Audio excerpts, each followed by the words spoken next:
யெகோவா எங்கும் வாழ்கிறார். சுகம் தரும் தெய்வம் இயேசு சுகமென்று தருகிறார். மனமிரங்கும் தெய்வம் இயேசு சுகம் தந்து நடத்தி செல்வா. மனம் இறங்கும் தெய்வம் இயேசு சுகம் தந்து நடத்தி செல்வா. யெகோவா ராஃபா என்றும் வாழ்கிறார். சுகம் தரும் தெய்வம் இயேசு சுகமின்றி தருகிறார். யெகோவா ராஃபா என்றும் வாழ்கிறார். சுகம் தரும் தெய்வம் இயேசு சுகமென்று தருகிறார்.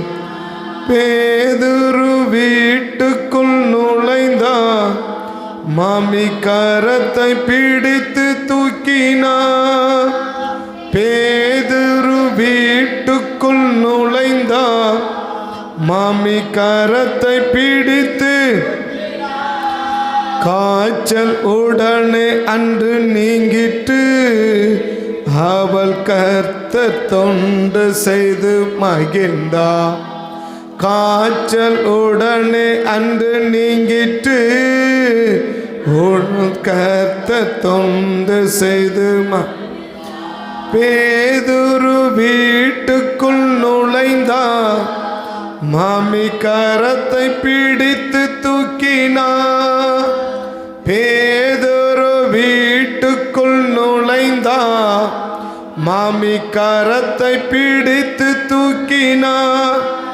காய்ச்சல் உடனே அன்று நீங்கிட்டு அவள் கர்த்தர் தொண்டு செய்து மகிழ்ந்தார்.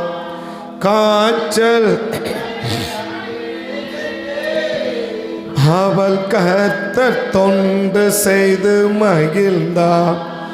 யெகோவா ராஃபா இன்றும் வாழ்கிறார். சுகம் தரும் தெய்வம் இயேசு சுகமென்று தருகிறார். கர்த்தர் நமக்கு சுகம் கொடுக்கிறவரா செயல்படணும். ஏதோ ஒரு ஜுரத்தில் மாத்திரமல்ல, ஏதோ ஒரு வியாதியில் மாத்திரமல்ல, எல்லா காரியங்களிலும் நமக்கு என்ன இருக்குன்னா ஒரு சுகமான வாழ்வை தரணும். ஒரு சுகமான வாழ்வை தரணும். 3 யோவானில் அப்படி தான் அந்த காயுவை யோவான் வாழ்த்துவார். பிரியமானவனே, உன் ஆத்துமா வாழ்வதை போல் நீ எல்லாவற்றிலும் வாழ்ந்து சுகமாயிருப்பாயாக. அப்போ அந்த சுகம் என்பது ஏதோ ஒரு வியாதி நீங்கிறது மட்டுமல்ல, ஒரு பலவீனம் நீங்குவது மாத்திரமல்ல, நம்முடைய வாழ்க்கையில் எல்லா விதங்களிலும் ஒரு ஆரோக்கியமான வாழ்வினை செய்யணும், நமக்கு இருக்கணும். ஒரு ஆரோக்கியமான வாழ்வை தேவன் நமக்கு தரணும். அதுதான் இன்னைக்கு நமக்கு சொல்கிறது. ஒரு ஆரோக்கியமான வாழ்வை என்ன செய்வேன், உனக்கு நான் தருவேன். ஆரோக்கியமான வாழ்வு அது வியாதி நீங்குவது மாத்திரமல்ல, ஒரு பலவீனம் நீங்குவது மாத்திரமல்ல, ஒரு நோய் நீங்குவது மாத்திரமல்ல, எல்லா விதத்திலும் அது மனசளவிலும் சரீர அளவிலும் குடும்ப அளவிலும் ஒரு ஆரோக்கியமான வாழ்வை நமக்கு தேவன் என்ன செய்ய விரும்புகிறார்னா கட்டளையிட விரும்புகிறார். ஆரோக்கியமான வாழ்வை தேவன் நமக்கு தர விரும்புகிறார். ஆரோக்கியமான வாழ்வு. இந்த ஆரோக்கியமான வாழ்வை வாழ்வதற்கு தேவன் நம்மிடத்திலே என்ன எதிர்பார்க்கிறார்? இந்த ஆரோக்கியமான வாழ்வை தேவன் எல்லாருக்கும் கர்த்தர் தர விரும்புகிறாரா? இல்லை அந்த ஆரோக்கியமான வாழ்வை தேவன் யாருக்கு தர விரும்புகிறார்? ஒரு 3 பேரை வேகமாக உங்களுக்கு நான் காண்பித்து இந்த 3 பேருடைய வாழ்க்கையிலும் தேவன் ஒரு ஆசீர்வாதத்தை கொடுக்க வேண்டும் என்றாலும், இல்லை ஒரு ஆரோக்கியமான வாழ்வை நமக்கு தர வேண்டும் என்றாலும், இன்றைக்கி கர்த்தர் நம்மிடத்தில் எதிர்பார்க்கிறது என்ன என்பதை ஒரு 3 பேரை வேகமாக சொல்லி நான் ஜெபிப்பதற்கு வாஞ்சிக்கிறேன்.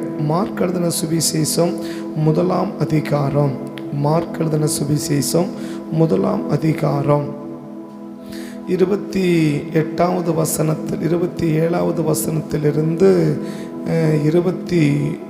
30வது வசனம் வரைக்கும் 31வது வசனம் வரைக்கும் நம்ம வாசிச்சோம்னா,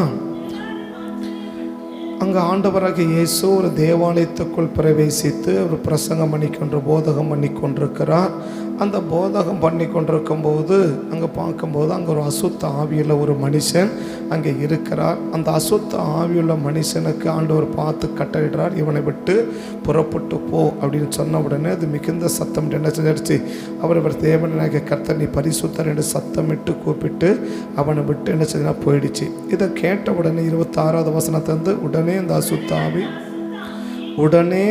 அசுத்த ஆவி அவனை அலக்களித்து மிகுந்த சத்தமிட்டு அவனை விட்டு போய்விட்டது. எல்லாரும் ஆச்சரியப்பட்டு தேவனை என்ன செய்கிறார்கள், புகழ்ந்து கொண்டிருக்கிறாங்க. தேவன் இப்படிப்பட்ட உபதேசனை புகழ்ந்து பேசுகிறாங்க. பட் இந்த புகழ்ச்சிக்கு அவர் மறைந்து கொண்ட விதமாக தான் அடுத்த வசனம் சொல்லுது, அது முதல் அவருடைய கீர்த்தி நாடு எங்கும் பிரசித்தமாயிற்று. உடனே அவர் ஜெபாலயத்தை விட்டு புறப்பட்டு, அப்போ எதை தேவன் விரும்பலை அப்படின்னா, ஒரு தன்னை பிரசித்திப்படுத்துவதை மற்றவர் என்ன செய்யலாம், மற்ற நம்மளை பற்றி புகழ்ந்து பேசுவதை ஆண்டவர் என்ன செய்யலைன்னா விரும்பலை. தன்னை பற்றி புகழ்ந்து பேசுகிறதை ஆண்டவர் என்ன செய்யலை, விரும்பலை. அந்த காத்திப்பு நான் பேசலை. அப்படி சொல்லும்போது அடுத்த வருஷம் உடனே அவர் ஜெபாலயத்தை விட்டு புறப்பட்டு யாக்கோபோடும் யோவானோடும் சீமோன் அந்திரேயா என்னுடைய வீட்டுக்குள் பிரவேசித்தார். அப்படி இருக்கு, வீட்டுக்குள் பிரவேசித்தார். அந்த வீட்டுக்குள் பிரவேசித்த உடனே அங்கே சீமோனுடைய மாமி ஜுரமாய் கிடந்தாள். இப்போது நம்ம வாடல் வரை வாசிக்கும் போதும் இல்லை மத்தையில் வாசிக்கும் போதும் ஆண்டவர் நேராக போயிட்டு அந்த பேதருடைய மாமியாரை தொட்டு சுகமாக்கிறார் என்று மத்தையை எழுதுவார். ஸோ மார்க் அப்படி எழுதலை. எனக்கு முதல் எழுதப்பட்ட சுவிசேஷம் மார்க் எழுதின சுவிசேஷம். மத்தேயு அல்ல, லூக்காவில் முதல் எழுதப்பட்ட 4 சுவிசேஷங்களில் முதல் சுவிசேஷம் மார்க் எழுதின சுவிசேஷம். முதல் சுவிசேஷம் மார்க். இதை பேஸ் பண்ணி தான் மத்தேயு எழுதுகிறாரு, அதை பேஸ் பண்ணி தான் லூக்கா எழுதுகிறாரு, அதை பேஸ் பண்ணி தான் யோவான் எழுதுகிறார். இந்த 4 சுவிசேஷத்துக்கு மத்தேயு, மார்க்கு, லூக்கா, யோவான், இந்த 4 சுவிசேஷத்தில் முதலாவது எழுதப்பட்ட சுவிசேஷ புஸ்தகம் மார்க் எழுதின சுவிசேஷம். இதுதான் முதல் எழுதப்பட்டது. இதை பேஸ் பண்ணி தான் மத்தேயு, லூக்காவும் யோவானும் என்ன செய்கிறாங்கன்னா எழுதுகிறார்கள். அப்போ மார்க் என்ன சொல்கிறாருன்னா, அப்போ பேதுரு வீட்டுக்கு நுழைந்த அந்த பேதுரு வீட்டுக்கு நுழைந்த உடனே அந்த மாமியார் சுகமானதை கண்டு ஆண்டவர் என்ன செய்கிறாரு, அவர் தொட்டு சுகமாக்கினார் அப்படின்னு என்ன செய்யலை, அவர் சொல்லலை. மாறாக என்ன சொல்கிறார் வாசிக்கலாம். ஜுரமாய் கிடந்தாள் அப்படின்னா ரொம்ப நாளாக என்ன இருக்கிறார், ரொம்ப நாளாக என்ன செய்கிறாரு, ரொம்ப நாள் அந்த அம்மா ஜுரமாக இருக்கிறாங்க, உடம்பு சரியில்லாமல் ரொம்ப நாளாக இருக்கிறாங்க. கிடந்தாள் அப்படி இருக்கிறாள்னு சொல்லலை, கிடந்தாள் அப்படின்னா ஒரு கிடந்த காலத்தில் என்ன செய்யுது அது சொல்லப்படுது. சீமோனுடைய மாமி ஜுரமாய் கிடந்தாள். உடனே அவர்கள் அவளை குறித்து அவருக்கு சொன்னார்கள். அடுத்த வசனம், அவர் கிட்ட போய் அவள் கையை பிடித்து அவளை தூக்கிவிட்டான். அவளை என்ன செஞ்சாரு, தூக்கி உடனே ஜுரனை அவளை விட்டு நீங்கிற்று. எப்போ போனார் இயேசு சுகமாக்குறார் அப்படின்னா, அவளை குறித்து அவர்கள் அவருக்கு சொன்னார்கள். அவளை குறித்து இயேசுவுக்கு என்ன செய்கிறாங்க, சொல்கிறாங்க. இன்றைக்கி தேவன் ஒரு ஆரோக்கியமான வாழ்வை நமக்கு அளிக்கணும்னா நம்மை பற்றி இன்றைக்கி இயேசுக்கிட்ட என்ன சொல்ல முடியும், நம்மை பற்றி என்ன சொல்ல முடியும். இன்றைக்கி நம்மை பற்றி ஆண்டவர்கிட்ட என்ன சொல்லுவார்கள். இப்போ நமக்கு ஒரு ஆண்டவர் அற்புதம் செய்யணும், இல்லை நமக்கு ஒரு விடுதலை ஆக்கணும், நம்மளை கர்த்தர் சுகமாக்கணும், நம்மளை கர்த்தர் ஆரோக்கியமாக்கணும், நம்மளை தேவன் ஆசீர்வதிக்கணும் அப்படின்னு சொன்னால் இன்றைக்கி நம்மை பற்றி தேவனிடத்தில் என்ன சொல்லி அவங்கள சுகமாக்கணும்னு சொல்லுவாங்க, இல்லை என்ன சொல்லி அவங்கள ஆரோக்கியமாக்கணும்னு சொல்லுவாங்க, என்ன சொல்லி அவங்கள ஆசீர்வதின்னு சொல்லுவாங்க. நம்மை பற்றி இன்றைக்கி தேவனிடத்தில் என்ன சொல்ல முடியும், நம்மை பற்றி தேவனிடத்தில் என்ன சொல்ல முடியும்? இன்றைக்கி நம்மை பற்றி தேவனிடத்தில் என்ன சொல்ல முடியுமோ அதை வச்சு தான் இன்றைக்கி தேவன் நமக்கு என்ன கொடுக்க முடியும்னா ஒரு ஆரோக்கியமான வாழ்க்கையை தேவன் கொடுக்க முடியும். ஆமென். அப்போ பைபிள் அழகாக சொல்ல 30ஆம் வசனம், பேதுரு மாமைச்சுரமாய் கிடந்தால் உடனே அவர்கள் அவளை குறித்து அவருக்கு சொன்னார்கள். அவரை குறித்து இல்லையா, அவள் எப்படிப்பட்டவள், அவள் என்ன செய்கள் என்பது அவளை குறித்து அவருக்கு என்ன செய்கிறாங்கன்னா ஆண்டவரை இயேசுவுக்கு சொல்லுகிறாள். அவளை குறித்து ஆண்டவர் இயேசுக்கு என்ன செய்கிறாங்க சொல்கிறாங்க. அவளை குறித்து ஆண்டவர் இயேசுவுக்கு சொல்லுகிறாங்கன்னா இன்றைக்கி நம்மை குறித்து ஆண்டவர்கிட்ட என்ன சொல்லலாம்? அதை நம்ம நடத்தவங்களாக இருக்கட்டும், இல்லை நம்ம குடும்பத்தில் உள்ளவங்களாக இருக்கட்டும், பட் எனிபடி ஒரு நபர் நம்மை குறித்து ஆண்டவர்கிட்ட சொல்லுவார்கள் என்று சொன்னால் என்ன சொல்லுவாங்க? இந்த அம்மாவை குறித்து என்ன சொல்லியிருக்கணும்? அடுத்த வசனம் 31வது வசனம், கிட்ட போய் பிடித்து தூக்கிவிட்டால் உடனே ஜுரம் அவளை விட்டு நீங்கிட்டு அப்பொழுது அவர்களுக்கு அப்போ இல்லாத ஒன்று சொன்னாலும் கத்தை என்ன செய்ய முடியாதுன்னா ஆண்டவரை ஏமாற்றவே முடியாது. ஏன்னா யோவான் 2 கடைசியில் கடத்த சொல்கிறாரு, ஒரு மனுஷனுக்குள் இருப்பதை அவர் அறிந்திருந்தபடினால் ஒருவனையும் நம்பி என்ன செய்யலை, இனங்களை ஒருவரை குறித்து அவருக்கு சாட்சி சொல்ல வேண்டியதும் இல்லை அப்படின்னா. அப்போ ஒரு மனுஷனை குறித்து ஆண்டவருக்கு கிளியராக தெரியும். இப்படி தெரியும் போது இல்லாத ஒன்றை சொன்னாலும் ஆண்டவர் என்ன செய்வாங்க, அவங்க ரொம்ப நல்லவங்க, ஆண்டவர் அவங்க அற்புதம் செய்யுங்க அப்படின்னு சொன்னாலும் தேவன் என்ன செய்ய மாட்டார்னா அற்புதங்களை செய்ய மாட்டார். அவர்களுக்குள்ள இருக்கிறதை இன்னைக்கு ஒரு மனிதன் கண்டு இவர்கள் இப்படிப்பட்டவர்கள் ஆண்டவர், அதனால் இவங்களுக்கு என்ன செய்யுங்க, இவங்களுக்கு ஒரு அற்புதம் செய்யுங்கப்பான்னு சொல்லி ஒரு சொல்லக்கூடிய அளவுக்கு, இல்லை பரிந்து பேசக்கூடிய அளவுக்கு இன்னைக்கு நம்மை பற்றி ஆண்டவர்கிட்ட என்ன சொல்ல முடியும்? நம்மை பற்றி ஒரு வார்த்தை யாராவது ஆண்டவர்கிட்ட சொல்லணும், ஒன்று சபையிலையோ இல்லை குடும்பத்திலையோ இல்லை தனி ஒரு இடத்துலையோ நம்மை பற்றி இன்றைக்கி ஆண்டவர்கிட்ட ஒன்று சொல்லணும் அப்படின்னா நம்மை பற்றி என்ன சொல்லலாம், என்ன சொல்ல முடியும் அப்படின்னா, இப்போ அந்த பேதுரு மாமையை பற்றி ஒன்று சொல்ல முடியும். என்ன? அவள் தேவ ஜனங்களுக்கு என்ன செய்கிறவள், பணிவிடை செய்கிறவள். தேவ ஜனங்களுக்கு பணிவிடை செய்கிறவள். இந்த பணிவிடையை யாராவது சொல்லி அவள் செய்கிறவள் அல்ல. இந்த பணிவிடையை யாராவது சொல்லி என்ன செய்கிறவள் அல்ல, பணிவிடை சொல்ல அல்ல. ஒரு கடமைக்காக என்ன செய்கிறவள் அல்ல, பணிவிடை செய்கிறவள் அல்ல. பணிவிடை செய்கிறவள் அல்ல. யாரு? இந்த பேதுனுடைய மாமி, ஒரு வயசான அம்மா இல்லையா, ஒரு மாமியார், ஒரு வயதான ஒரு அம்மா. ஒரு வயதான அம்மாவுக்கு என்ன செய்ய வேண்டியதில்லை, இந்த வேலையை செய்யுங்க, இதை பண்ணுங்க அப்படின்னு யாரும் சொல்ல வேண்டியது இல்லை. அப்போ அவங்க என்ன செய்ய வேண்டியது இருக்குது, இது வீடு அல்ல, இது வீட்டில் மற்றவங்களுக்கு செய்யக்கூடிய பணிவிடை இல்லையா, மற்றவங்களுக்கு செய்யக்கூடிய பணிக்குடை. ஆனால் இன்னைக்கு வாலிப பிள்ளைகளாக இருக்கக்கூடிய இல்லை ஒரு நீதிமானுக்கு மனைவியாக இருக்கிறவர்கள் கூட இப்படிப்பட்ட ஒரு காரியத்தை செய்ய முடியுமா அப்படின்னு கேட்டால் தெரியாது இல்லையா. ஆபிரகாமின் மனைவி ஒரு பெரிய நீதிமானுடைய மனைவி இல்லையா. சாராள் யாரு? ஒரு நீதிமானுடைய மனைவி. ஆனால் அவளுக்கு என்ன செய்ய வேண்டியது இருக்குது, நேராக ஆபிரகாம் கொண்டு போய் 3 படி மெல்லிய மாவை கொண்டு கொடுத்து இதை செய்யுமா அப்படின்னு சொன்னால் அவர் செய்வாங்க. யாரு? பெரிய சாராள் ஒரு பெரிய தேவ மனுஷி, ஜீவன் உள்ளோருக்கெல்லாம் ஒரு தாய். அவ்வளோ பெரிய தாய் கிட்ட ஆபிரகாம் என்ன செய்ய வேண்டியது இருக்குது, தன் கூடாரத்துக்கு வந்திருக்கிறாங்க, அந்த இடத்துக்கு வந்திருக்கிறாங்க, வீட்டுக்குள்ளே வந்திருக்கிறாங்க. உடனே ஆபிரகாம் கொண்டு போய் 3 படி மாவை கொண்டு போய் அவங்க கிட்ட கொடுத்து நீங்கள் என்ன செய்யுங்க, சீக்கிரமாக அப்பம் சுடுங்க அப்படின்னு சொன்னால் அவங்க என்ன செய்வாங்க, அவங்க செய்வாங்க இல்லையா. 19ஆம் 18ஆம் அதிகாரத்திலாவது பரவாயில்ல, 19ஆம் அதிகாரத்தில் ஒரு அம்மா இருக்கிறாங்க. 19ஆம் அதிகாரத்தில் ஒரு அம்மா இருக்கிறாங்க. வீட்டுக்கு போகிறவனே ஆளே காணாத போயிட்டாங்க. வீட்டில் போய் என்ன பண்ணாங்கன்னா, வீட்டில் என்ன பண்ணாங்க, வீட்டுக்கு போயிருக்கிறாங்க, என்ன பண்ணிட்டாங்க, ஆளே அந்த அம்மா எங்கே தான் போனாங்க, என்ன தான் செஞ்சாங்க, அவங்க இருக்கிறாங்களா இல்லையான்னு கூட ஒன்றுமே தெரியல. யார்? லோத்தினுடைய மனைவி இல்லையா.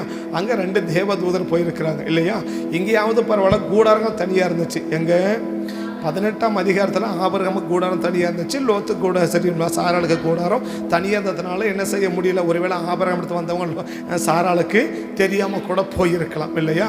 ஆனால் லோத்துடைய வீட்டுக்குள்ளேயே போயிட்டாங்க.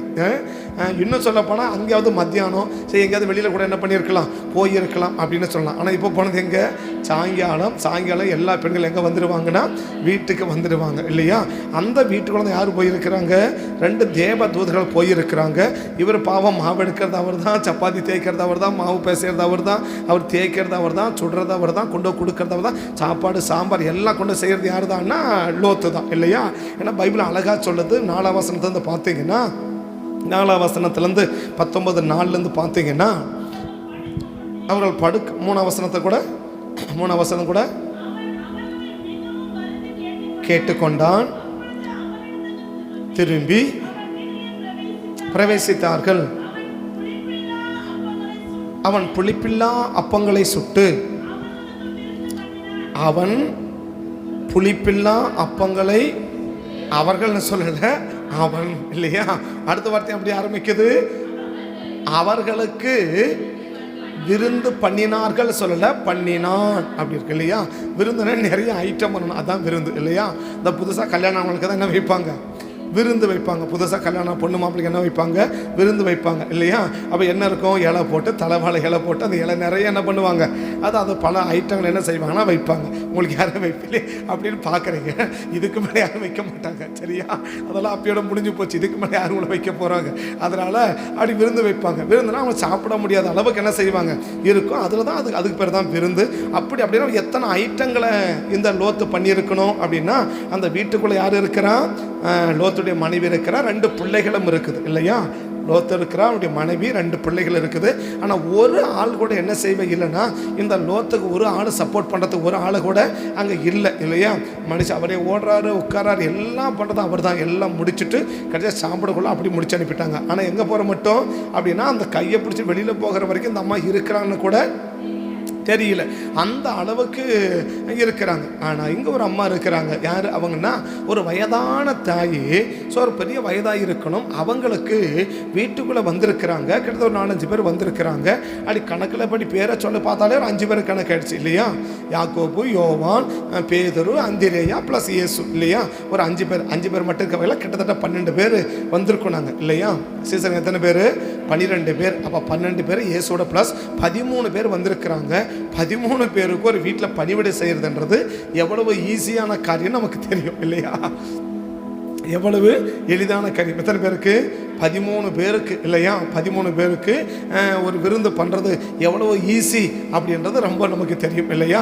அவங்களுடைய ஜபத்துக்கு போனோம். அந்த சொல்கிற போனது 10 பேருக்குள்ள அவங்க காலையிலேருந்து என்ன பண்ணியிருக்கிறாங்க? அதை பண்ணுறாங்க, இதை பண்ணுறாங்க, போடுறாங்க. காலையில் தான் அந்த சின்ன சின்ன வேலை சொன்னால் அதை கூட சரி இல்லை, இன்றைக்கி சாப்பாடு செய்யணும். அதனால் போய் ஒரு நாளே ஒதுக்காச்சு. எதுக்கு? ஒரு 10 பேருக்கு சாப்பாடு பண்ணுறதுக்கு இல்லையா? இங்கே சொல்கிற ஒரு அம்மா, ஒரே ஒரு அம்மா கூட சப்போர்ட் பண்ணுறதுக்கு யாரும் ஆட்களே கிடையாது. சிங்கிள் ஆளாக இருந்து கிட்டத்தட்ட 13 பேருக்கும் என்ன செய்ய முடியும் அப்படின்னா பணிவிடை செய்ய முடியும். இப்போதான் ஹாஸ்பிட்டல்லேருந்து வெளியில் வந்து நிற்கிறாங்க. நிலைமை என்ன? கிடந்தால் அப்படின்னாக்கா ரொம்ப நாளாக படுத்து கிடக்கிறாங்க. இப்போ தான் சுகமாக என்ன பண்ணுறாங்க? அப்படி எழுந்து உட்கார்ந்துருக்கிறாங்க. அப்படி எழுந்து உட்கார்ந்தவங்க 13 பேருக்கு பணிவிடைகளை செய்யணும். அவங்களுக்கு தேவையானதை கொடுக்கணும். சாதாரண ஒரு டீ போடணும் அப்படின்னா கூட எவ்வளோ சிரமம் இருக்குது. ஒரு சாப்பாடை செஞ்சு கொடுக்கணும் அப்படின்னா கூட எவ்வளவு சிரமங்கள் இருக்குது. ஏன்னா போனது நைட்டு, சரியா? இப்போ என்ன போச்சு? அடுத்த வசனம் பார்த்தா சாயங்காலமான போது ஊரில் இருக்கிற ஜனங்களை என்ன பண்ணிட்டாங்க? அந்த இடத்துக்கு வந்துட்டாங்க. சாயங்காலமான போது அந்த கிராமமே அங்கே வந்துடுச்சு. அப்படின்னா இப்போ எந்த நேரம்?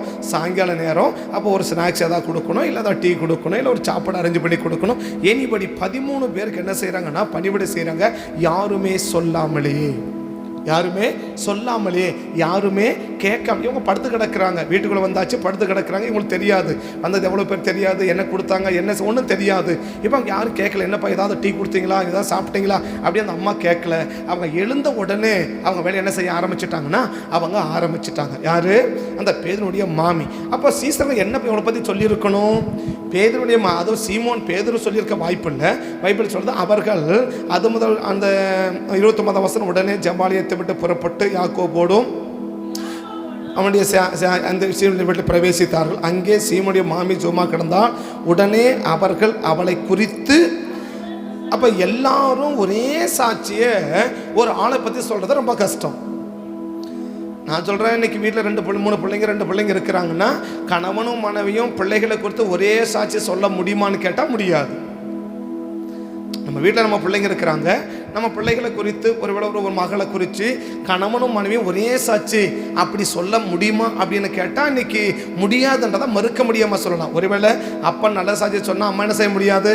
நல்ல சாட்சி சொல்ல முடியாது. இல்லை அம்மா நல்ல சாட்சி சொன்னால் அப்பா என்ன செய்ய முடியாது? நல்ல சாட்சி சொல்ல முடியாது. இந்த 2 பேரோட சாட்சியான ஒரு ஆள் யாருன்னா சாலமோன் தான். இந்த 2 பேர்கிட்டையும் ஒரே ஒரு சாட்சியை வாங்கினவர் யாருன்னு கேட்டால் மனுஷ ரீதியில் யாருன்னா சாலமோன் என்ன செஞ்சார்னா ஒரே சாட்சியை வாங்கினார். 4ஆம் அதிகாரத்தில் பார்த்தீங்கன்னா என் தகப்பனும் தாய்க்கணும் அருமையான ஒரே மகன் அப்படின்னு என்ன செய்வார்னா ஒரு சாட்சி வாங்குறார். யாருக்கிட்ட? தகப்பனிடத்திலும் தாயிடத்திலும். முதல் வசனத்தை பார்த்தீங்கன்னா 4ஆம் அதிகாரம் முதல் வசனம் நினைக்கிறேன். நான் சொல்றது நீதிமொழி 4ஆம் அதிகாரம் முதல் வசனம் 2ஆம் வசனம். சாலமோனை பற்றின்னு சொன்னேன். சாலமோனை பற்றி நீதிமொழி, பிள்ளைகளே நீங்கள் கேட்டு கவனிங்கள்,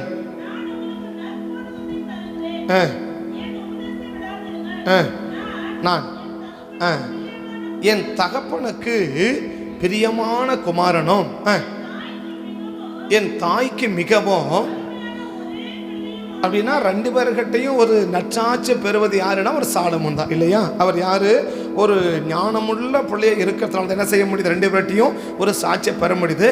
இன்னைக்கு பானை சொல்ற கூட வந்திருக்கிற மற்றவர்கள் யாரும் ஒரு குடும்பத்தில் உள்ளவங்களே ஒரு ஆளை பற்றி 2 பேர் பிள்ளைகளை பற்றி 2 பேரும் கணவனும் மனைவியும் நல்ல சாட்சியை சரியான சாட்சியை ஒரே விதமான சாட்சியை சொல்ல முடியுமான்னு கேட்டால் முடியாதுன்றதான் மறுக்க முடியாமல் சொல்லலாம். ஒருத்தர் ஒரு காரணத்தை சொன்னால் மற்றவங்க அதை காரணத்து கிடையாது, இது அப்படி கிடையாது, இது இப்படி தான் இருக்குது அப்படின்னு என்ன செய்ய முடியும்னா சொல்ல முடியும். இது ஒரே ஒரு நபரை குறித்து ஒரு குடும்பத்தில் இருக்கிறவங்க பெற்றெடுத்தவர்கள் சொல்லுகிற சாட்சி. ஆனால் ஒரு வயதான ஒரு அம்மாவை குறித்து அந்த ஊரில் இருக்கிற இல்லை தான் கூட இருக்கிற அத்தனை பேரும் ஒரே ஒரு சாட்சியை சொல்ல முடியுதுன்னா அப்ப எந்த அளவுக்கு அவருடைய செயல்பாடுகள் எல்லாரையும் கவர்ந்திருக்கிறதாக இருந்திருக்க வேண்டும். அப்போ இன்னைக்கு எவ்வளோ பேர் நம்மளை குறித்து நம்ம கூட இருக்கிறவர்கள், நம்ம குடும்பத்திலானாலும் சரி, நம்ம இருக்கிற சபையிலானாலும் சரி, நம்ம சுற்றி இருக்கிறவங்களானாலும் சரி, நம்மை பற்றி ஒரே விதமான சாட்சியை இன்னைக்கு சொல்ல முடியுமா அப்படின்னு கேட்டால் எவ்வளோ பேர் ஆமான்னு சொல்லி நமக்கு தெரியாது. ஆனால் இங்கே ஒருத்தர் இருக்குது, அவளை குறித்து அவருக்கு சொன்னார்கள். அதுக்கு பிறகு அவர் என்ன செய்கிறாரு? அந்த இடத்தை விட்டு புறப்பட்டு போய் அவருடைய அம்மாவை தொட்டு சுகமாக்குறார். அவங்க சொன்னது உண்மைதான் என்பதை அந்த அம்மா என்ன செய்கிறாங்க? ப்ரூவ் பண்ணுறாங்க. பாருங்க, சீசர்கள் அந்த அம்மாவை பற்றி என்ன செய்கிறாங்க? சொல்கிறாங்க. உடனே இயேசு என்ன செய்கிறாரு? சுகமாக்குறார். அவங்க என்னை பற்றி சொன்னது பொய் அல்ல, உண்மைதான் என்பதை அந்த அம்மா என்ன செய்கிறாங்க? செயல்பாட்டில் ப்ரூவ் பண்ணுறாங்க, நிரூபிக்கிறாங்க. உடனே என்ன செய்கிறாங்க? அவர்களுக்கு அவள் பணிவிடை செய்தாள். அவர்களுக்கு அவளை பணிவிடை செய்தாள். அப்போ என்ன சொல்லியிருக்கணும்? இந்த அம்மா யாரு அப்படின்னா, இந்த அம்மா படுத்துட்டாங்க, இந்த வீட்டில் நமக்கு பணிவிடை செய்வதற்கு யாருமே இல்லை. இன்னும் சொல்லப்போனால் தண்ணி கொடுக்க கூட என்ன கிடையாது, ஒரு ஆள் கிடையாதுங்க, ஒரு பணிவிடை செய்வதற்கு ஆள் கிடையாது. அப்போ இந்த அம்மா யாரு? இருக்கிற எல்லாரும் எத்தனை பேர் இருந்தாலும் அத்தனை பேருக்கு அவங்க என்ன செய்வாங்க? பணிவிடை செய்வாங்க என்று ஒரு நல்ல சாட்சி அந்த அம்மாவை குறித்து சீசர்கள் யாருக்கு சொல்லியிருக்கிறாங்க? இயேசுவுக்கு சொன்னாங்க. அப்ப தேவன் என்ன செய்ய விரும்புகிறார்? நம்முடைய நற்சாட்சியை கண்டுதான் இன்னைக்கு தேவன் நமக்கு ஒரு ஆரோக்கியமான வாழ்க்கையை தேவன் கொடுக்க விரும்புகிறார். நம்மளுடைய நற்சாட்சி என்ன, நம்மளை குறித்து என்ன சாட்சி சொல்லுவார்கள்? குடும்பத்தில் கணவனை குறித்த மனைவியோ, மனைவி குறித்த கணவனோ, பிள்ளைகளை குறித்தோ, பெற்றோர்களை குறித்தோ, இன்றைக்கி நம்ம சூழ்ந்து இருக்கிற கிராமத்தில், நம்ம தெருவில், நம்ம இருக்கிற சபைகளிலே நம்மை குறித்து என்ன இன்னைக்கு பேசுவாங்க அப்படின்னு சொல்லி சொன்னால், இன்னைக்கு பேசுவாங்க அப்படின்னு சொன்னால் என்ன சாட்சி சொல்லுவாங்க? நான் சொல்ல ஒரு ஆளை பற்றி, ஒரு தமிழை பற்றி ஒரு சாட்சி சொல்லுங்க அப்படின்னு சொன்னால், இவங்க வீட்டிலோட மனைவியோ, உடைய பிள்ளைகளோ இவனை பற்றி ஒரே விதமான இப்படி செய்வார், இதை தான் செய்வார், இப்படி தான் பண்ணுவாங்க, இன்னதான் செய்வாங்க அப்படின்ற செயல்பாடுகளை அப்படி விவரிக்கக்கூடிய ஒரு நல்ல செயல் இன்னைக்கு நம்மை பற்றி சொல்லுவதற்கு இருக்குமானால், நம்மை ஆரோக்கியமான வாழ்க்கையை கொடுப்பதற்கு தேவன் என்னமா இருக்கிறார்? ஆரோக்கியமாக இருக்கிறார். நான் அந்த யோவானுக்கு சொன்னேன், அந்த காயுவை யோவான் வாழ்த்துறாரு, பிரியமானவனே, உன் ஆத்மா வாழ்வதை போல நீ எல்லாவற்றிலும் வாழ்ந்து ஒரு ஆரோக்கியமான வாழ்க்கை நீ வாழணும்பா அப்படின்னு சொல்றாரு. இந்த ஆரோக்கியமான வாழ்க்கையை அவனுக்கு கொடுப்பதற்கு அந்த யோவான் என்ன சொல்றா தெரியுமா? நீ உன்னை குறித்தும், நீ சகோதரருக்கும் அந்நியர்களுக்கும் நீ உண்மையாய் செய்கிறாய் என்று உன்னை குறித்து நான் என்ன செய்கிறேன்? கேள்விப்படுறேன். 3ஆம் வசனம் சொல்றாரு, நீ சத்தியத்திலே நடந்து கொள்ளுகிறாய் என்று உன்னை பற்றி நான் என்ன செஞ்சிருக்கிறேன்? கேள்விப்பட்டிருக்கிறேன் இல்லையா? உன்னை பற்றி என்ன செஞ்சிருக்கிறேன்? உன்னை பற்றி எனக்கு ஒரு சாட்சி வருது. என்ன சாட்சி வருது? நீ சத்தியத்திலே நடந்து கொண்டிருக்கிறாய் என்று உன்னை பற்றி எனக்கு என்ன வருது? எனக்கு ஒரு சாட்சி வருது. உன்னை பற்றி எனக்கு ஒரு சாட்சி வருது. 2வது சொல்றாரு, நீ சகோதரருக்கும் அந்நியர்களுக்கும் செய்யறத உண்மையா செய்யறன்னு உன்னை பற்றி எனக்கு என்ன வருது? எனக்கு ஒரு சாட்சி வருது. அப்ப அந்த காய்வை குறித்து சொல்லுவதற்கு நிறைய காரியம் இருக்கு. ஒன்னு என்ன சொல்றாங்க? இவன் யாரு? சத்தியத்திலே நடந்து கொள்ளுகிறான் அப்படின்னு சொல்றாங்க இல்லையா? 2வது என்ன சொல்றாங்க? இவன் சகோதரருக்கும் மற்றவங்களுக்கும் உண்மையாக என்ன செய்கிறவன் பார்க்குறான். மூணாவது எங்கள் கையில் என்ன செய்யலை, ஒன்றும் வாங்கலை, நாங்கள் அவங்க கையில் தான் நாங்கள் என்ன செஞ்சுட்டு வந்தோம், நாங்கள் வாங்கிக்கிட்டு வந்தோம் அப்படின்னு சொல்கிறதா அவன் என்ன செய்ய முடியுது, ஒரு சாட்சியம் சொல்ல முடியுது இல்லையா. நாங்கள் என்ன செய்யல, அவனுக்கு என்ன செய்யலை, நாங்கள் ஒன்றும் கொடுக்கல, அவன் தான் என்ன செய்கிறான். அவர்கள் ஒன்றும் என்ன செய்யல, வாங்கல.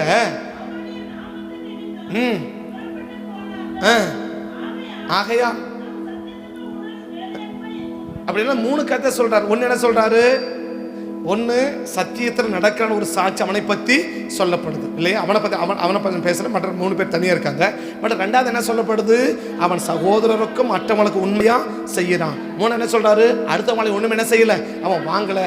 இவங்க புறப்பட்ட போது இவங்க வழிப்பறையானது அவன் தான் என்ன செஞ்சு அனுப்புகிறான், கொடுத்து அனுப்புறவன் என்று சொல்லி 3 விதமான சாட்சியை காயுவை குறித்து ஒரே இடத்துல மற்றவர்கள், இதை யோவான் சொல்லல, மற்றவர் சொல்லுகிறத யார் கேட்கிறாரு, யோவான் கேள்விப்படுகிறார் இல்லையா.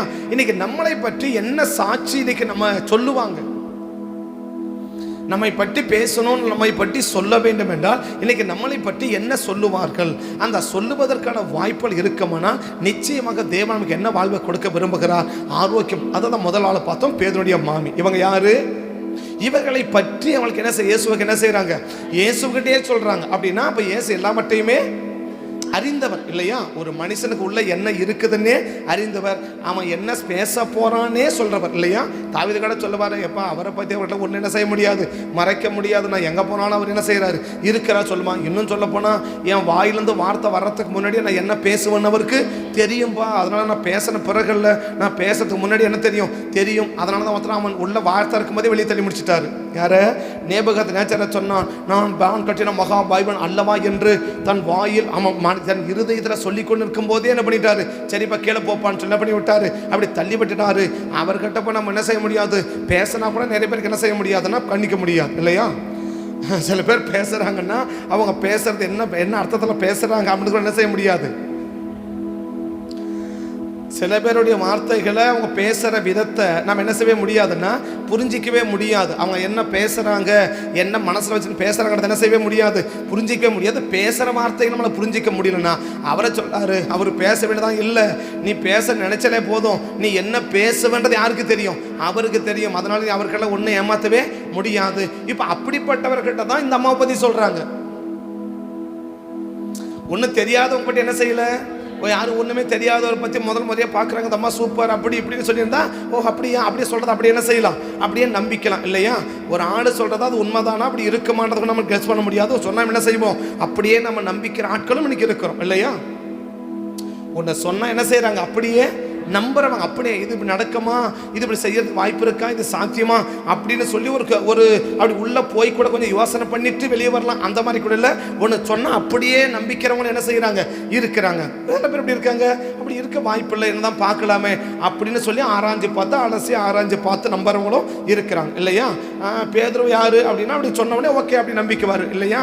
மார்க் யாரை சொன்னவனே நம்பிக்குவார். இந்த லூக்காக்காரர் அவர் கொஞ்சம் வித்தியாசமானவர். என்ன செய்வார், இல்லை நான் கொஞ்சம் என்ன செஞ்சு பார்க்கணும், அதெல்லாம் உண்மைதானான்னு நான் யோசிச்சு பார்த்து தான் என்ன செய்வேன், நான் நம்புவேன் அப்படின்னு சொல்றாங்க. என்ன பண்ணுவாரு, இந்த பரையாப்படுற மக்கள் இருக்கிறாங்க, அவங்க எப்படிப்பட்டவங்க அப்படின்னா சாதாரண ஆளும் கிடையாது. அப்படி சொன்ன உடனே பவுல் போய் பிரசன், நீ யாரை வேணா இரு, நீ பவுல் இல்லை வானத்தோட தூதனா கூட இரு, என்ன நீ சொல்றதும் இந்த வேத வசனம் சரிதானா என்பதை என்ன செஞ்சு பார்ப்பேன், நான் ஆராய்ச்சி பண்ணி பார்த்து ஆமான உண்மை எந்த மாதிரி தான் என்ன செய்வேன், நான் நம்புவேன் அப்படின்னு சொல்ற ஆட்களும் இருக்கிறாங்க. சொல்றதை அப்படியே நம்பிக்கிறவங்க என்ன செய்யறாங்க, இருக்கிறாங்க இல்லையா. அப்படி இருக்கிறாங்களா, மந்திரவாதி வந்து ஆஹா அப்படி இப்படினாலும் உடனே நம்புறவங்களும் இருக்கிறாங்களா. மந்திரவாதி வந்து சீமோன் போன மந்திரவாதிகள் வந்து என்ன செய்யறாங்க, அப்படி மந்திரவாதியை காட்டினாலும் அதை நம்பினவங்களும் இருக்கிறாங்களா. அதே இடத்துல போய் பிலிப்பு போய் பிரசர் பண்ண அதை நம்பினவங்களும் இருக்கிறாங்க. அப்ப இவன் சொன்னாலும் நம்பிக்குவாங்க, அவன் சொன்னாலும் இது உண்மைதானா சரி அப்படின்ற ஆளுக்களை ஒன்று என்ன செய்யாது, கிடையாது. ஆனா இவங்களை போல யார் கிடையாது அப்படின்னா பெறாயப்பட்டதும் கிடையாது இல்லையா. அப்போஸ்தலர் 8ஆம் அதிகாரத்துல மந்திரவாதி சொன்னாலும் நம்பிக்குவாங்க இல்லையா, பிலிப்பு சொன்னாலும் நம்பிக்குவாங்க. முதல்ல மந்திரவாதி சொன்னா அப்படி நம்பிக்கிறாங்க, இப்ப பிலிப்பு சொல்றா நம்பிக்குவாங்க. ஆக மொத்தம் என்ன சொன்னாலும் அது ஒரு பேதுரு சொல்ல அதுவும் நம்பிக்குவாங்க இல்லையா. மந்திரவாதி சொன்னா நம்பினாங்க, பிலிப்பு சொன்னாரு நம்பினாங்க, பேதுரு சொன்னாரு நம்புறாங்க. அப்ப யார் சொன்ன செய்வாங்க, பிரஜாதிகள் யார் சொன்ன செய்வாங்க, நம்பிக்குவாங்க இல்லையா. அப்படிதான் அந்த 3 கூட்டம் இருக்குது. முதல் மந்திரவாதி சொன்னதை நம்பினாங்க, அப்புறம் பிலிப்பு சொன்னதை நம்பினாங்க, அப்புறம் பேதுரு சொல்றதை நம்புறாங்க இல்லையா? ஆமாவா? அப்படி நம்பிக்கிறாங்க இல்லையா? அப்படிப்பட்ட கூட்டம் இருக்கு. ஆனா பராயா படத்தில் எப்படிப்பட்டவங்க? நீ யாரை வேணா இரு, நீ சொல்றியா நீ சொல்லு, நீ சொல்றத நான் என்ன செஞ்சு பார்ப்பேன், ஆராய்ச்சி பண்ணி பார்ப்பேன், நீ சொல்றது உண்மைதானா என்று சொல்லி நான் ஆராய்ச்சி பண்ண பிறகு நான் என்ன செய்வேன், நான் நம்புவேன். அதனால தான் அவங்க யாரா மாறினாங்க, நற்குணசாலியா மாறினாங்க. இவங்க யாரா மாற முடியல. அப்போஸ் 8ஆம் அதிகாரத்தில் யாரா மாற முடியல, நற்குணசாலிகள் அவங்க மாற முடியல. ஏன் மாற முடியல? யார் சொன்னாலும் என்ன செய்வாங்க, யார் சொன்னாலும் என்ன செஞ்சுக்குவாங்க, நம்பிக்குவாங்க. அவங்க ஒன்று சொல்றவங்க யாரு, அவங்க எப்படிப்பட்டவங்க? இப்போ பரிசுத்தம்னு பேசுறாங்க இல்லையா, இவங்க பரிசுத்தமா முதல்ல இருக்கிறாங்களா, இவங்க பரிசுத்தமா வாழ்றவங்களா, பரிசுத்தமா இருக்கிறவங்களா, இவங்க பரிசுத்தத்தை பத்தி பேசுவதற்கு சரியான நபர்கள் தானா என்பதையெல்லாம் என்ன செய்யறதில்ல, நிதானிச்சு பார்க்கறதில்ல, ஆராய்ச்சி பார்க்கறதில்ல. ஓ பரிசு சொல்லிட்டாங்க, ஓகே ஓகே அப்படி இல்லை. யார் சொன்னாலும் நம்ம என்ன செஞ்சு பார்க்கணும், இது உண்மைதானா என்பதை என்ன செஞ்சு பார்க்கணும், ஆராய்ச்சி பண்ணி பார்க்கணும். அவங்க தான் யாரு, நபராய பணத்து மக்கள் இல்லையா? அதெல்லாம் தெரிஞ்ச சமூகம் அதெல்லாம் சொல்றேன். எனக்கு இந்த சமத்தை நான் சொல்ல போறேன். இப்ப பேதுருவை குறித்து, பேதுருடைய மாமியை குறித்து யாருக்கு சொல்றாங்க, ஆண்டவர்கிட்ட சொல்றாங்க. அவர் யாரு, இந்த அம்மாவை பிறக்க வச்சதே அவர் தான் இல்லையா? இது என்ன செய்யும், ஏது பண்ணும், இன்னைக்கு என்ன பண்ணும், நாளைக்கு என்ன பண்ணும், 10 வருஷம் கழிச்சு என்ன பண்ணும் அப்படின்னு சொல்றதெல்லாம் தெரிஞ்சவரை யார் தான், அவர் தான் இல்லையா? மோசை பிறக்கவே மோசப்ப தான் அனுப்புறாரு. சரி மோசப்ப ஜனங்களை என்ன பண்ணு, கூட்டிட்டு வாப்பான்னு சொல்றாரு. நீ கூட்டிட்டு வருவ, நீ எங்க போக மாட்ட, நீ போக மாட்ட. எத்தனை வருஷம் முன்னாடியே சொல்லிட்டாரு, 40 வருஷத்துக்கு முன்னாடியே சொல்லி முடிச்சிட்டாரு. நீ யாரு, என்ன செய்ய போற, உன் ஜாதகத்தை போற கையில் எழுதி கொடுத்து தப்பா அப்படின்னு 3ஆம் அதிகாரத்தில் என்ன பண்ணிட்டாரு, ஜாதகத்தை கையில் கொடுத்து நீ கூட்டிட்டு வருவேன், நீ எங்க போக மாட்டேன், அவங்களாம் போய் சேரமா, நீ போய் சேர மாட்டேன் அப்படின்னு என்ன செஞ்சாரு, முதலே சொல்லி முடிச்சிட்டாரு. எப்போ, 40 வருஷத்துக்கு முன்னாடியே. சிம்சோனுக்குனா அவன் பிறக்கவே இல்லை. இதுக்கு மேலே தான் என்ன செய்ய போறான், கருவிலே உருவாக போறான். கருவே இதுக்கு மேலே தான் உருவாக போகுது. அவனை போய் சொல்லிட்டாரு, அவன் ஆரம்பிக்குவான்பா, அவன் என்ன செய்ய மாட்டான், அவன் ஒழுங்கப்பா முடிக்க மாட்டான், விட்டுருப்பா அப்படின்னு அப்பவே சொல்லி முடிச்சுட்டாரு. இன்னும் கருவே உருவாகலை. இப்படிப்பட்டவர்கிட்ட போயிட்டு ஒரு ஆளை பற்றி, ஐயா இவங்க சூப்பர், இவங்க ரொம்ப நல்லவங்க அப்படின்னு சொன்னா, ஒன்று நல்ல ஆளந்தா ஓகே சொல்லிடுவாரு, இல்லை தப்பான ஆளந்தா தலைமலை தட்டி போட கம்முன்னு நிடுவார் இல்லையா? தலைமலை தட்டி போட கம்முன்னு அப்படின்னு வர இல்லையா? மார்க் 2ஆம் அதிகாரத்தில் பார்த்தீங்கன்னா அங்கே பாவியான ஒரு திமிர்வாதத்தை கொண்டு வருவாங்க இல்லையா? 2 மார்க் 2ல் திமிர்வாதத்தை என்ன செய்வாங்க, கொண்டு வருவாங்க. ஏசு என்ன செய்வார், உன் பாவங்கள் உனக்கு மன்னிக்கப்படுது அப்படின்னு சொன்ன உடனே ஜனங்கள்லாம் பேசிக்கிறாங்க தங்களுக்குள்ள, இவர் யாரு பாவத்தை மன்னிக்கிறது, இவன் யாரு அப்படின்னு நினைச்சு நிற்கும் போதே சொல்றாரு, எப்பா என்னப்பா இப்படி சொல்றீங்க, அவன் நினைச்சு நிற்கும் போது இவர் என்ன செய்ய ஆரம்பிச்சுட்டாரு, இவர் பேச ஆரம்பிச்சுட்டார் இல்லையா? தங்களுக்குள் இப்படி சிந்திக்கிறார்கள் என்று அப்படின்னா பேசி யாரு, நீ சிந்திக்கிற சிந்தனையை கூட புரிச்சு வச்சுருக்கிற இல்லையா? சிந்திக்கிற நம்ம என்ன சிந்திக்கிறோன்றத விட சிந்திக்க போறதையே தெரிஞ்சு வச்சிருக்கிறவர் யாரு, நம்ம தலைவர். அவர்கிட்ட போய் இந்த அம்மாவை கொடுத்து, இந்த அம்மா சூப்பர், இந்த அம்மா அப்படி, இந்த அம்மா இப்படி அப்படின்னு சொன்னாக்க கதை எடுபடுமா அப்படின்னா, பொய்யா சொன்னா எடுபடாது. அந்த அம்மாட்ட இருக்கிற உண்மையான நிலவரத்தை அப்படியே என்ன செய்தார்கள்னா சொன்னாங்க. இன்னைக்கு நம்மகிட்ட இருக்க உண்மையான நிலவரத்தை அப்படியே சொல்லுவோமானால், அப்படியே சொல்லுவார்களானால், நம்மளை தேவன் ஒரு ஆரோக்கியமான வாழ்வுக்கு நேரம் நடத்துவதற்கு தேவன் என்னமா இருக்கிறார்னா ஆயத்தமாக இருக்கிறார். ஆரோக்கியமான வாழ்வு எப்போ கிடைக்கும், கர்த்தர் எப்போ செய்வார்னா, நம்மை பற்றி என்ன சொல்லுவார்கள், நம்மை பற்றி சொல்லுவதற்கு நல்ல விஷயங்கள் இருக்குமானால், அப்படிப்பட்ட நபர்களுக்கு தேவன் என்ன செய்ய விரும்புகிறார், ஒரு ஆரோக்கியமான வாழ்வை தேவன் கொடுக்க விரும்புகிறார். இப்போ இந்த முதல் சொன்ன பேதுரு மாமி இல்லையா? 2வது கருத்தை நீங்க பார்த்தீங்கன்னா லூக்கா 7ஆம் அதிகாரம் 5வது வசனம் 6வது வசனம் 7வது வசனத்தை பார்த்தீங்கன்னா, லூக்கா 7ஆம் அதிகாரத்துக்கு திருப்பினீங்கன்னா, லூக்கா 7 வந்து இப்போ அந்த 100க்கு அதிபதி ஒருத்தன் வரான். வந்து அவன் என்ன சொல்கிறான், சீசர் நேரம் ஏசுகிட்ட போகிறான். சீசர்கிட்ட போகிறான். சீசர்கிட்ட போட்டோன்னு சொல்கிறான், ஐயா என்னுடைய வேலைக்காரன் என்னவா இருக்கிறான், ஒருத்தன் சுகவீனமாக இருக்கிறான், அவனை நீங்கள் சுகமாக்கணும் அப்படியே சீசர்கிட்ட வேண்டிக்கொண்டே சீசர்கள் யார்கிட்ட போகிறாங்க, ஏசுகிட்ட போகிறாங்க. சீசர்கள் இயேசுவிட்ட போய் சொல்கிற சம்பவத்தை தான் அங்கே எழுதப்பட்டிருக்குது. என்ன எழுதப்பட்டிருக்குது, சீசர்கள் இயேசுவினிடத்தில் போய் இதை அவர் கருத்தாய் வேண்டிக் கொண்டு, நீர் அந்த 100க்கு அதிபதியினுடைய வேலைக்காரனுக்கு ஒரு ஆரோக்கியமாக்கி அவன் வாழ்க்கையை ஒரு ஆரோக்கியமான வாழ்க்கையை மாற்றுவதற்கு இந்த தயவு செய்வதற்கு அவன் யாரா இருக்கிறான், தகுதியான ஒரு பாத்திரம், தகுதியான. அப்ப சீசர்களுக்கு தெரியுது யாருக்கு தேவன் அற்புதம் செய்வான், தகுதி இல்லாத நபர்களுக்கு தேவன் அற்புதம் செய்கிறது இல்லை. ஒரு எலிஜிபிள் இல்லாத பர்சனுக்கு தேவன் என்ன செய்யறது இல்லை, ஆசீர்வதிக்கிறது இல்லை, இல்லையா? ஒரு எலிஜிபிள் இல்லாத ஒரு பர்சனுக்கு தேவன் என்ன செய்ய மாட்டா, ஆசீர்வதிக்க இல்லைன்னு யாருக்கு தெரியுது? சீசர்களுக்கு தெரியுது. ஆனால் சீசர்கள் என்ன செய்யறாங்க? இந்த அற்புதம் செய்யுங்க, நான் உங்களுக்கு சும்மா கேட்கல. இந்த அற்புதத்தை செய்வதற்கு எப்படிப்பட்ட மனுஷன்? ஒரு தகுதியுள்ள மனுஷன், ஒரு சரியான நபர். இந்த அற்புதம் நடக்கிறதுக்கு அவன் சரியான ஒரு நபராக இருக்கிறான் அப்படின்னு அவங்க சொல்றாங்க, இல்லையா? சும்மா என்ன செஞ்சிடல. இதை மத்திய எப்படி எழுதுவார்? 100க்கு அதிபதி வந்தான், என் வேலைக்காரன் சுகம் இருக்கிறான், உடனே ஏசு பாப்பா நான் சுகமாக்குறேன்னு சொல்லுவார் அப்படின்னு மத்திய எழுதுவார். ஆனால் மார்க் என்ன எழுதுறாரு? ஜோக் எப்படி எழுதுறாரு? இல்லை இல்லை அப்படி சொன்னவனே ஏசு என்ன செய்யல, வாங்கப்பா போலாம் அப்படின்னு கூப்பிடல. அவருக்கு அவரை பற்றி என்ன செய்யறாங்க? தீர்க்கமாக அறிவிக்கிறாங்க. யாரை பற்றி? 100க்கு அதிபதியை பற்றி இந்த சீசர்கள் யாருக்கு சொல்றாங்க? இயேசுவுக்கு சொல்றாங்க. பேதுருவின் மாமியை பற்றி யாருக்கு சொன்னாங்க? இயேசுவுக்கு சொன்னாங்க, இல்லையா? அதை போல 100க்கு அதிபதியை பற்றியும் சீசர்கள் யாருக்கு சொல்றாங்க? இயேசுவுக்கு சொல்றாங்க. என்ன சொல்றாங்க? இந்த காரியத்தை செய்வதற்கு அவன் யாரு?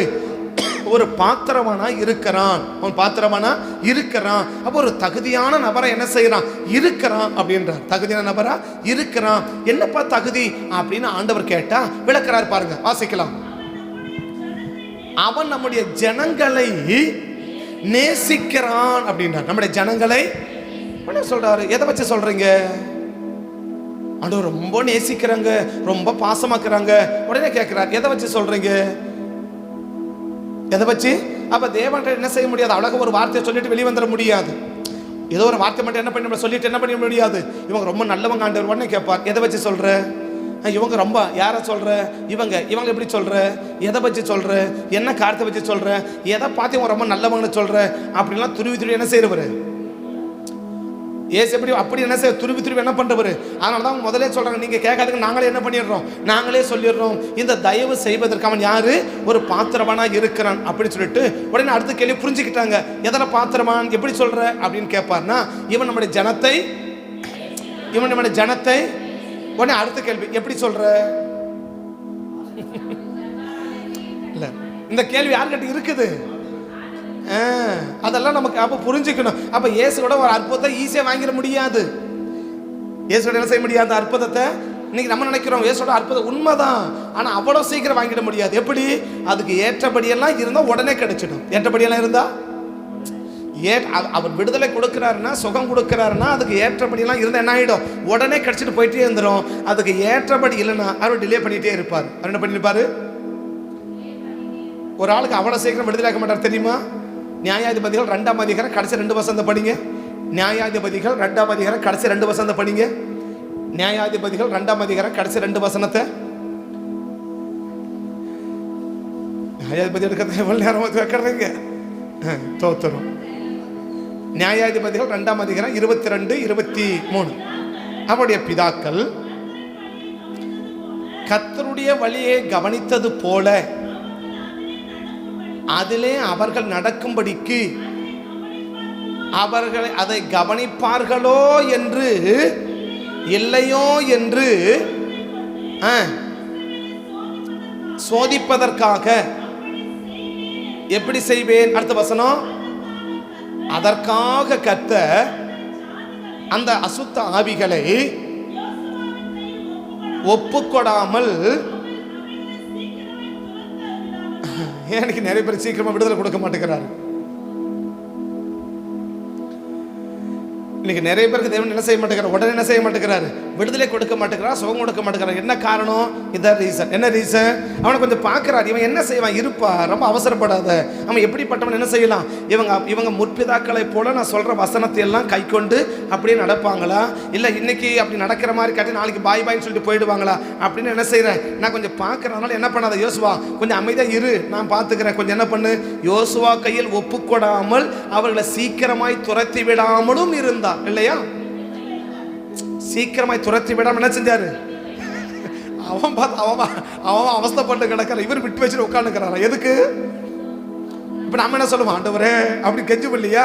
அவர் சொல்றாரு, கொஞ்சம் அமைதியாக உட்காருப்பா, எனக்கு தெரியும் அவங்கள பத்தி எனக்கு தெரியும், இல்லையா? அவங்க எப்படிப்பட்டவன் எனக்கு நான் கொஞ்சம் பார்க்கணும்ல, நான் கொஞ்சம் அவங்கள பத்தி எனக்கு என்ன தெரியணும்? அவங்கள பத்தி எனக்கு தெரியணும். என்ன தெரியணும்? என் வசனத்தை கை கொண்டு நடக்குவாங்களா நடக்க மாட்டாங்களான்றத எனக்கு என்ன செய்யணும்? எனக்கு தெரியணும். அது தெரிஞ்சு என்ன செஞ்சிருவேன்? அது தெரிஞ்சிச்சு என்ன பண்ணிடுவேன், இவங்க வசனத்தை கை கொண்டு நடக்குவாங்கன்னு தெரிஞ்சிருச்சுன்னா உடனே விடுதலை ஆக்கிடுவேன். வசனத்தை கை கொண்டு நடக்க மாட்டாங்கன்னு தெரிஞ்சிச்சுன்னா என்ன செய்ய மாட்டேன், அவங்க கை கொண்டு நடக்கிற வரைக்கும் என்ன செய்ய மாட்டேன், அவங்களை என்ன செய்ய மாட்டேன், விடுதலை ஆக்க மாட்டேன். இல்லையா? 5ஆம் அதிகாரம் முதல் வசனத்தை பாருங்க. 5ஆம் அதிகாரம் முதல் வசனத்தை. அந்நாளிலே இப்ப தெபரால் சொல்றா, என்ன சொல்றா, அந்நாளிலே தெபராலும் பாடின பாட்டு, என்ன பாட்டு பாடுறாங்க, நிமித்தமும். இதான் பிரச்சனை. ஜனங்கள் அப்ப இதுவரைக்கும் மனப்பூர்வமா ஒப்பு கொடுக்காத வரைக்கும் கர்த்தர் என்ன செய்ய மாட்டார், அந்த பிசாசை துரத்த மாட்டார், பிசாசை விடுதலையாக்க மாட்டார். இன்னைக்கு நம்ம என்ன செய்வோம், ஆண்டவரே இயேசுவே எனக்குள்ள வாங்க, நம்ம சொல்றதெல்லாம் அவங்க சொல்லுவாங்க இல்லையா, ஒரு யூஸும் இல்லை. தெரியாதவங்க நம்ம என்ன செய்யறோம் சொல்றோம். அப்ப அவங்க என்ன செய்யணும், அதை மனப்பூர்வமா அவங்க சொல்ற பாருங்க ஒரு வார்த்தை, ஜனங்கள் தங்களை மனப்பூர்வமாய் ஒப்பு கொடுத்ததின் நிமித்தம் இந்த எதிரி என்ன செய்யறாரு, இந்த சிசேராவை என்ன செய்யறாரு, அழிச்சு போட்டாரு.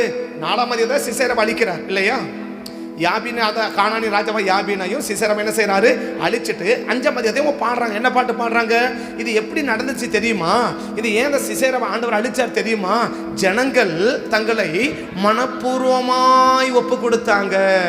அப்ப மனப்பூர்வமா ஒப்பு கொடுக்கலனா சிசேரா கையில எஸ்தர் ஒப்பு கொடுத்தாங்க. 18% என்ன பண்ணியிருக்காங்க, கொடுமையா என்ன செய்யறான், அவனை வேதனைப்படுத்துறான், கொடுமையாய் நடத்துறான் அப்படின்னு தான் பைபிள் சொல்லுது இல்லையா. அவன் என்ன செய்யறான், கொடுமையாய் நடத்தினாங்க அப்படின்றது. இந்த கொடுமையிலிருந்து ஏன் கர்த்தர் விடுதலை ஆக்கல அப்படின்னு கேட்டா, அவங்க மனப்பூர்வமா என்ன செய்யல. அப்ப பிசாசு பண்ற அந்த கிரியில் இருந்து நம்ம விடுதலை ஆக்கணும்னா இன்னைக்கு தேவன் என்ன எதிர்பார்க்கிறார், மனப்பூர்வமா ஒப்பு கொடு அப்படின்னா உண்மையா ஒப்பு கொடு. வெறும் விடுதலைக்காக மட்டும் ஆண்டவன் தேடாது.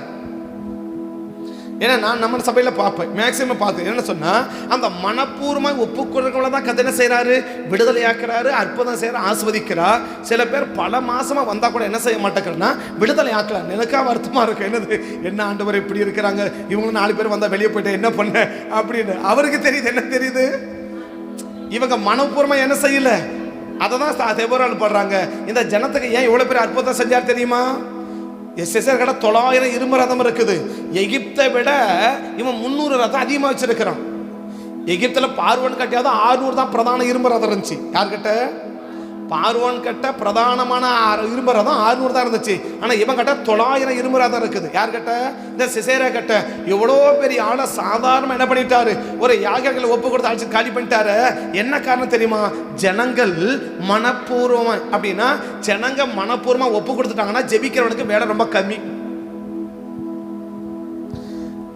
இப்போ யாருக்கு விடுதலைக்காக, இப்போ இவனுக்கு விடுதலைக்கு ஜெபம் பண்ணி வச்சுக்கோங்க, இவன் மனப்பூர்வமா ஆண்டவனை ஒப்பு கொடுத்துட்டான்னா எனக்கு வேலை ரொம்ப கம்மி. இவன் ஒவ்வொரு இடத்துல கிடப்பான் பாரு, இப்போதான் என்ன இடத்துல கிடக்கிறது. இப்போ இது தெரிய நான் என்ன பண்ணி கிடக்கணும், இயேசுவின் நாமத்தை அவர் சொல்றாரு. எப்போ அவன் மனப்பூர்வமா ஒப்பு கொடுப்பா இருப்பா, அவன் மனப்பூர்வமா என்ன செய்யல, அவன் மனப்பூர்வமா என்ன செய்ய, இன்னும் அவனை ஒப்பு கொடுக்கல. சும்மா என்ன பண்ணாத, சும்மா போட்டு அழட்டிக்காத, கம்மனு இரு, அமைதியா இரு. மனப்பூர்வமா ஒப்பு கொடுத்துட்டா ஆண்டவருக்கு விடுதலை ஆக்கிறது ரொம்ப ஈஸி. ஜெபிக்கிறவங்களுக்கு வேலை ரொம்ப ரொம்ப ரொம்ப குறைவு. ஜெபிக்கிறவங்களுக்கு வேலை ரொம்ப ரொம்ப. அப்ப ஏன் நம்ம கிட்ட வேலை வாங்குது? அப்ப பிசாசு என்ன செய்யணும், நம்மளா டயர்ட் ஆக்கும். எப்படி தெரியுமா, அவனை ஒப்பு கொடுக்க விடுக்காது. அவன் இருதயத்தை கடினமாக்கிறோம், அமைதியா அனுப்ப. அவன் பார்த்து அப்படியே வாய் நம்ம சொல்றதை மட்டும் சொல்லுவாங்க, இருதயத்தை திறக்க மாட்டாங்க. இருதயத்தை, பார்வோனின் இருதயம் கடினப்பட்டது. பார்வோன் இருதயம், அவன் வெளியில வாயில சொல்லுவான் என்னது, சரி போகப்படுறேன், ஆனா இருதயம் கடினமா இருக்கும். கதை என்ன செய்ய மாட்டாரு, அங்கு விடுவிக்க மாட்டார். எனக்கு அவன் இருதயம் எப்படி இருக்குது, கடினமா இருக்குது. அப்ப கடினப்படுத்திட்டு என்னதான் வாயில ஒப்பு வாரத்துல சொன்னாலும் கிரியை நடக்காது. அப்ப என்ன செய்யணும், இருதயத்தை மனப்பூர்வமா என்ன செய்யணும், உண்மையா ஆண்டவரே எனக்குள்ள வாங்கப்பா அப்படின்னு உண்மையா அவங்க கேட்டாங்கன்னா, என்ன உண்மையாய் விடுதலையாக்குங்க அப்படின்னு அவங்க மனப்பூர்வமா சொன்னா கர்த்தர் என்ன செஞ்சிருவாரு, உடனே கர்த்தர் விடுதலையாக்குவார். அந்த விடுதலை பெறவங்க யாரா இருக்கணும், தேவனுடைய வார்த்தையை வசனத்தை கை கொண்டு நடக்க இருக்கணும். இந்த விடுதலை பட்டு பாய் டாட்டா காட்டி போறவங்களை கர்த்தர் என்ன செய்ய மாட்டார்னா, ஒரு நாள் கர்த்தர் விடுதலையாக்க மாட்டார். இது நம்முடைய சபைகளை அதிகமான நேரங்களை கவனிக்கணும். அதிகமான நேரத்தை என்ன செய்ய முடியுது, என்ன அதை பார்க்க முடியும். அதிகம் ஆரம்ப நாட்கள் அப்படிதான் இருக்கு. ஆரம்ப நாட்கள் அந்த உண்மையாய் ஒப்பு கொடுக்கிறவங்களுக்கு தான் கர்த்தர் செய்யும் விடுதலை ஆக்குவார். பார்த்தா மேல் பண்ணத்தில் ஒரு பாப்பா இருக்குது, இன்னும் விசுவாசமாக இருக்கிற இன்னும் நிற்கிறாங்க. அப்போ அவங்களுக்கு பார்த்தா தலைவலி, அவங்களுக்கு தலைவலி ஆரம்ப நாட்களில். அப்போது நான் மேல் சங்க ஊழியத்துக்கு போயிட்டு நைட்டு சாயங்காலம் நடந்து வந்துட்டுருக்கிறேன். எனக்கு ஃபோன் பண்ணுறாங்க, புது நம்பர்லேருந்து வருது. நம்ம விசுவாசம் சொல்கிறாங்க, இந்த மாதிரி வந்துட்டு எங்கள் சொந்தக்காரரு பயங்கர தலைவலின்னு பயங்கரமாக போராடுறாங்க, நீங்கள் இப்போ போக முடியுமானாங்க. நான் அப்போவே 8 மணி. நான் சொல்கிறேன், இப்போ வந்து நான் மேல் சங்கம் வர்றதுக்கு ரொம்ப லேட் ஆகும், அது நடந்து வரணும், அங்கேருந்து பண்ணையிலேருந்து நடந்து வரணும், மேல் சங்கத்தை நடந்து வந்து அதுக்கப்புறம் பஸ்ஸை பிடிச்சி நான் செங்கம் வந்து செங்கத்துலேருந்து நான் போயிட்டு வரேன்னாக்கா முடியாது. நாளைக்கு காலையில் என்ன செய்கிறேன் பண்ண வேணா, அப்போ ஃபோனை எனக்கு ஃபோன் பண்ண சொல்லுங்கள், நான் என்ன ஃபோனில் ஜோம் பண்ணுறேன் அப்படின்னு. அவங்க ஃபோன் பண்ணாங்க. ஃபோனில் ஜோம் பண்ண உடனே கத்தனை அந்த செகண்டை கத்தனை பண்ணிட்டான்னா விடுதலை ஆக்கிட்டான். அந்த ஊரில் இதே மாதிரி நிறைய பேருக்கு தலைவலி. அடுத்த வாரம் பார்த்தா 3-4 பேர் வந்து நிற்கிறாங்க சர்ச்சில். சரி வந்தாங்க, நானும் எவ்வளோ உழுது ஜோம் பண்ணேன். ஒரு ஆளுக்கு என்ன ஆகலை, ஒரு ஆளுக்கு என்ன ஆகலை, விடுதலை ஆகலை இல்லையா? அந்த வாரம் வந்தாங்க பாரு, அதோட சரி அவங்கெல்லாம். ஆனால் இவன் என்ன இன்னைக்கு என்ன செய்யறான்னா உறுதி என்ன நினைக்கிறான். அப்போ ஏன் கத்தை விடுதலை ஆக்கினாரு, எதை பார்த்து விடுதலை ஆக்கினாரு? அப்ப தேவனுக்கு தானே மனப்பூர்வம் என்ன செய்யணும், ஒப்பு கொடுக்கணும். கர்த்தர் சொல்றபடி நம்ம என்ன செய்யணும், நடக்கணும் என்ற விருப்பம் உள்ளவர்களுக்கு கர்த்தர் உடனே கிரியை செஞ்சிருவார். அப்படி நடக்கிறத டாட்டா காட்டுவாங்க பார்த்தீங்களா, யாருக்கு? ஏசுனாருக்கே டாட்டா காட்டுவாங்க இல்லையா?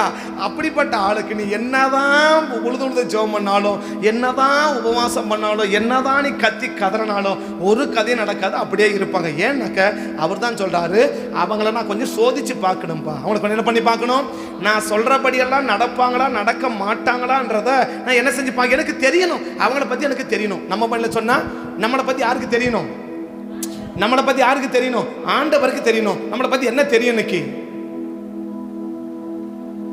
இப்ப பேதுரு மாமியை பத்தி ஆண்டவருக்கு தெரிஞ்சு போச்சா? பேதுரு மாமியை பத்தி ஆண்டவருக்கு தெரிஞ்சு போச்சு இல்லையா? அப்படி சொன்னாங்க. உடனே அப்படியப்பா அப்படின்னாரு, புகமாக்கினாரு. அவங்க சொன்னது உண்மைதான் என்பதை அந்த அம்மா நிரூபிக்க பண்ண என்ன செய்யுது, அடுத்த செகண்ட் எழுந்து உட்காந்து என்ன பண்ணுது, அத்தனை பேருக்கு பணிவிடை செய்து ஜுரத்தில் படுத்து கிடந்தது இல்லையா? நம்ம ஆளுங்க தலைவலி சளி பிடிச்சாலே 3 நாள் எழ மாட்டேங்கிறாங்க. என்ன செய்ய இல்லையா? சளி பிடிச்சாலே அவங்களுக்கு என்ன வேண்டியது இருக்குது, வீட்டில் இருக்கிறவங்கலாம் அவங்களுக்கு வேலை செய்ய வேண்டியதாக இருக்குது. யாருக்கு? ஒரு 3 தும்பல் தும்மனா போதும் இல்லையா?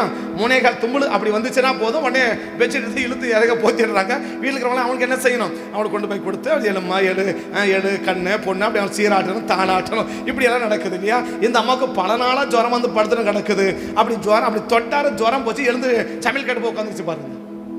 எங்க போயிடுச்சு, நேரம் இருந்து உட்காந்து டீ போட்டோம்னு சொல்லலை. இது என்ன செய்யல, எப்பா பேதர் கூப்பிட்டு அவங்க வீட்டுக்காரையை கூப்பிட்டு ஏம்மா ஒரு டீ போட்டோம்மா, கொஞ்சம் டயர்டா இருக்கு, இப்போ கொஞ்சம் பரவாயில்ல அப்படின்னு சொல்லலை. என்ன செஞ்சிச்சு, அப்படி பெச்சத்துக்கு ஓரம் அடிச்சதுக்கு ஓரம் போட்டு எழுந்து நேரம் அங்கே போயிடுச்சுன்னா சமையல் கட்டுக்கு போயிடுச்சு இல்லையா? அப்படிப்பட்ட மாவு சொன்னார். இவங்க சொன்னது உண்மைதான். அப்போ நம்மை பற்றி ஒரு உண்மையான செய்தி ஆண்டவருக்கு தெரியுமானால் நம்மளை ஆரோக்கியமாக வைக்கிறதுக்கு ஆண்டவருக்கு தடை இல்லை. இன்னைக்கு ஏன் நம்மளை கத்தர் ஆரோக்கியமா வைக்க மாட்டிருக்கிறாருன்னு சொன்னா, கத்தர் என்ன செய்யறாரு, நம்மளை பற்றி அவர்கிட்ட நல்ல செய்தின்னு என்ன செய்யல, போகல. அதிபதியை பார்க்கிறோம், அவனுக்கு பற்பல செய்வதற்கு இவன் தகுதியான பாத்திரம். என்ன தகுதியான பாத்திரம்? அவன் நம்ம ஜனங்களை நேசிக்கிறான். என்னப்பா எதை பற்றி சொல்றீங்க?